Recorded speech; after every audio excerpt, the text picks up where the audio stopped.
چند طلبا تفریح کے لیے ایک کشتی پر سوار ہوئے۔ طبیعت موج پر تھی، وقت سہانا تھا، ہوا نشاط انگیز اور کیف آوا تھی، اور کام کچھ نہ تھا۔ یہ نو عمر طلبا خاموش کیسے بیٹھ سکتے تھے؟ جاہل ملا، جو کشتی چلانے والا ہے، جاہل ملا دلچسپی کا اچھا ذریعہ اور فقرہ بازی، مذاق و تفریح طبع کے لیے بے حد موزوں تھا۔ چنانچہ ایک تیز تراز صاحبزادے نے اس سے مخاطب ہو کر کہا، چچا میاں، آپ نے کون سے علوم پڑھے ہیں؟ ملا نے جواب دیا، میاں میں نے کچھ پڑھا لکھا نہیں، مجھے پڑھنا لکھنا نہیں آتا۔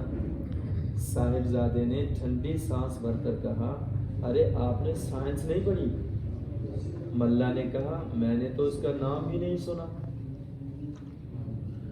دوسرے صاحبزادے بولے، جیومیٹری اور الجبرا تو آپ ضرور جانتے ہوں گے۔ اب تیسرے صاحبزادے نے شوشہ چھوڑا، مگر آپ نے جغرافیہ اور ہسٹری تو پڑھی ہی ہوگی۔ ملا نے جواب دیا، سرکار یہ شہر کے نام ہے یا آدمی کے نام ہے؟ ملا کے اس جواب پر لڑکے اپنے ہنسی نہ ضبط کر سکے اور انہوں نے کہکا لگایا۔ پھر انہوں نے پوچھا، چچا میاں تمہاری عمر کیا ہوگی؟ ملا نے بتایا، یہ کوئی 40 سال۔ لڑکوں نے کہا، آپ نے اپنی آدھی عمر برباد کی اور کچھ پڑھا لکھا نہیں۔ ملا بیچارہ خوف زدہ ہو کر رہ گیا اور چپ ساتھ گئی۔ قدرت کا تماشا دیکھیے کہ کشتی کچھ ہی دور گئی تھی کہ دریا میں طوفان آ گیا۔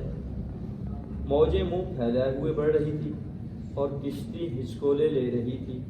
معلوم ہوتا تھا کہ اب ڈوبی تب ڈوبی۔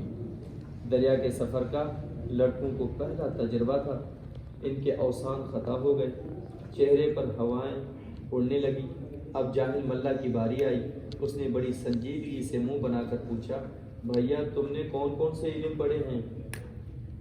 لڑکے اس بھولے بھالے ملا کا مقصد نہ سمجھ سکے اور کالج یا مدرسے میں پڑھے ہوئے علوم کی لمبی فہرست گنوانی شروع کر دی، اور جب وہ یہ بھاری بھرکم ارعوب گن نام گنا چکے تو اس نے مسکراتے ہوئے پوچھا، ٹھیک ہے یہ سب تو پڑھا، لیکن کیا تیراکی بھی سیکھی؟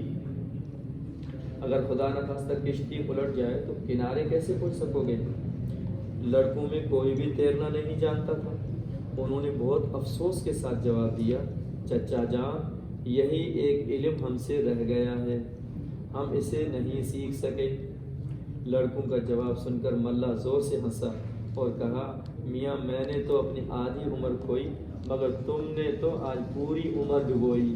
ابھی کشتی پلٹی ہوگی اور تم ڈوب جاؤ گے، اس لیے کہ تمہیں تیراکی نہیں آتی۔ اس لیے اس طوفان میں تمہارا پڑھا لکھا کام نہ آئے گا۔ آج تیراکی ہی تمہاری جان بچا سکتی ہے، اور وہ تم جانتے ہی نہیں۔ آج بھی دنیا کے بڑے بڑے ترقی یافتہ ملکوں میں جو بظاہر دنیا کی قسمت کے مالک بنے ہوئے ہیں، صورتحال یہی ہے کہ زندگی کا سفینہ گرداب میں ہے، دریا کی موجیں خونخوار نہنگوں کی طرح منہ پھیلائے ہوئے بڑھ رہی ہے، ساحل دور ہے اور خطرہ قریب، لیکن کشتی کے معزز و لائق سواروں کو سب کچھ آتا ہے، مگر ملاحی کا فن اور تیراکی کا علم نہیں آتا۔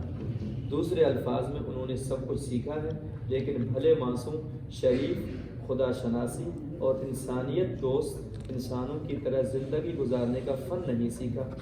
اقبال نے اپنے اشعار میں اس نازک صورتحال اور اس عجیب و غریب تضاد کی تصویر کھینچی ہے، جس کا اس 20ویں صدی کا مذہب اور تعلیم یافتہ فرد بلکہ معاشرہ کا معاشرہ شکار ہے۔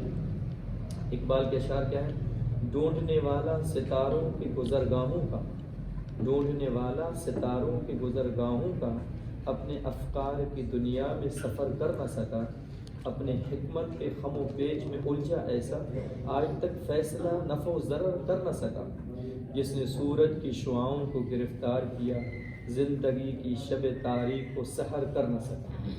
اللہ تعالیٰ سب کو